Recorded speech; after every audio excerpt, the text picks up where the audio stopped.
പൊതുവേ ഞാനൊരു സാലഡ് കഴിക്കാൻ മടിയുള്ള ഒരാളായിരുന്നേ. പക്ഷെ ഇപ്പോൾ ഞാൻ അങ്ങനെയല്ല കേട്ടോ. ഇപ്പോൾ സാലഡിൻ്റെ ഫാൻ ആയിക്കണേ. വേറെ ഒന്നുമല്ല, ഈ സാലഡിൻ്റെ കൂടെ ഉണ്ടല്ലോ ഒരു സാലഡ് ഡ്രസ്സിങ് കൂടി ചേർത്ത് കഴിക്കുമ്പോഴേ അടിപൊളി ടേസ്റ്റാണ്. നമുക്കിത് സിമ്പിളായിട്ട് വീട്ടിൽ തന്നെ ഉണ്ടാക്കിയെടുക്കാവുന്നേ ഉള്ളൂ കേട്ടോ. അപ്പോൾ ഇന്നത്തെ നമ്മൾ ഐറ്റം സാലഡ് ഡ്രസ്സിങ് ആണ്. അപ്പോൾ റെസിപ്പിയിലേക്ക് കിടന്നാലോ. മിക്സിൻ്റെ ജാറിലേക്ക് ആദ്യം പുളിയില്ലാത്ത തൈര് ഒഴിച്ചെടുക്കണം.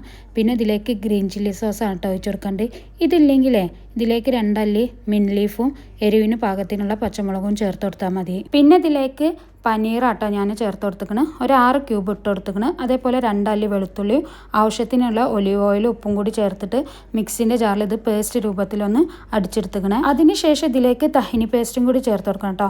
ഇത് മസ്റ്റാണ്. ഇത് ചേർക്കുമ്പോഴാണ് നമ്മൾ സാലഡ് ഡ്രസ്സിങ്ങിൻ്റെ ടേസ്റ്റ് കൂടുക. എന്നിട്ട് ജസ്റ്റ് ഒന്നും കൂടി ഒന്ന് അടിച്ചെടുക്കുക കേട്ടോ. അപ്പോൾ നമ്മളെ സാലഡ് ഡ്രസ്സിങ് ഇവിടെ റെഡി ആയിക്കണം. സിമ്പിളായിട്ട് നമുക്ക് വീട്ടിലുണ്ടാക്കിയെടുക്കാം. എല്ലാവരും ഒന്ന് ട്രൈ ചെയ്ത് നോക്കണം. വീഡിയോസ് ഇഷ്ടപ്പെട്ട സപ്പോർട്ടും ചെയ്യണേ.